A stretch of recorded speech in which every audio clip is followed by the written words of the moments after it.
because on this committee there are lots of senators who believe that they're being big economic thinkers too. So I just wanted to stick up for them. Senator Tillis. Oh, thank you, Mr. Chair. Ambassador, I first want to start by saying that I agree with Chair Wyden and concerns of some of my colleagues about transparency. I think the lack of collaboration with the American public and even more importantly, the Congress on trade-related activities is, let's say, unwise. I also believe, and correct me if I'm wrong, that the USTR has tried to assert classified privileges on documents that do not contain classified material in an effort to require SCIF access and limit accessibility. That seems to be counter to the idea of transparency. Correct me if I'm wrong on that, but I have a more basic question as you're negotiating some of these agreements. It would seem to me that you would need to tell the negotiating partner that these agreements may only be valid for 18 months, depending upon the outcome of the presidential election, or 6 years, because like the JCPOA and other things that I think would have done itself well by going through a treaty ratification, they go the way the winds blow. And we see how winds blow on trade policies. TPP was on the brink of being signed, which I think would have been far superior to the Indo-Pacific Economic Framework. And then the two candidates at both ends of the aisle used their opposition to TPP to pretty much end those negotiations back in that presidential cycle. So why would anybody on the other side of the agreement think that these unilateral agreements that are skirting Congress likely be subject to lawsuit after an injured party asserts that the administration is going beyond its constitutional authority? Why should they look at these as something that could have enduring quality and value?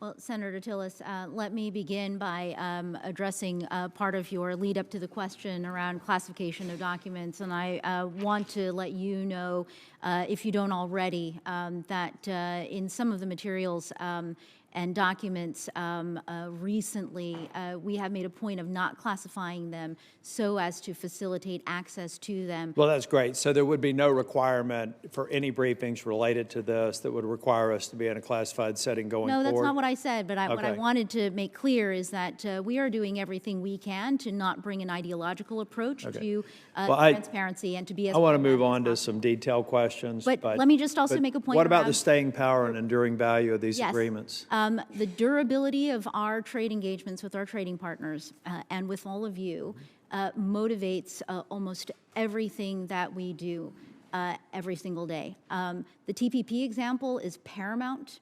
And so I want to make clear that with respect to the concerns that I am hearing up here, it is, I completely respect the concerns around whether or not and when Congress gets a vote. But I also want to make very, very clear that we are leaning very hard in consultations with Congress so that there are no negotiations that we are doing that are significant that you do not know about. I'll take that at face value because I want to ask a few more detailed questions. I do want to take a point to say I'll be contacting your office about what I consider to be a illegal taking of a quarry and a port down in Mexico.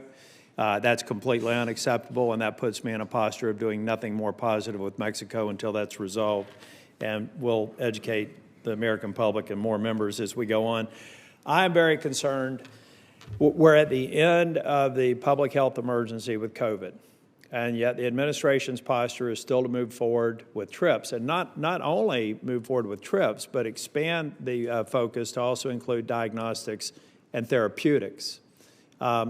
We had a hearing yesterday about this subject, and if the administration wants to create an environment where fewer therapeutics, less investment in small molecule research, and losing American jobs in the biotech space, go forward with that policy, because that's exactly what's going to happen. I'll be able to come back before this committee, as I did yesterday with Eli Lilly and several others, who are simply saying they're reducing the buy box, they're exiting research and development that saves people's lives first, improves the quality of their life, and employs American workers. I think it's dangerous policy. I'm going to submit several questions for the record, and Chair and Ranking Member, I did have to let you know, since you all did the unseemly thing of politicizing potatoes, I also have questions for the record on sweet potatoes, where you got a 1 in 2 chance if you're eating a sweet potato. It was grown in North Carolina, and we've got trade issues there as well. The heat intensifies around the potato issue. I understand.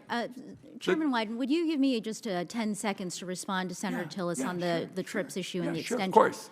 Because I want to make sure that, Senator Tillis, you hear from me exactly what we are doing with respect to the extension question that's been raised at the WTO. We think that it is a legitimate question, and there are legitimate interests that are being expressed at the WTO around access worldwide to diagnostics, therapeutics, et cetera.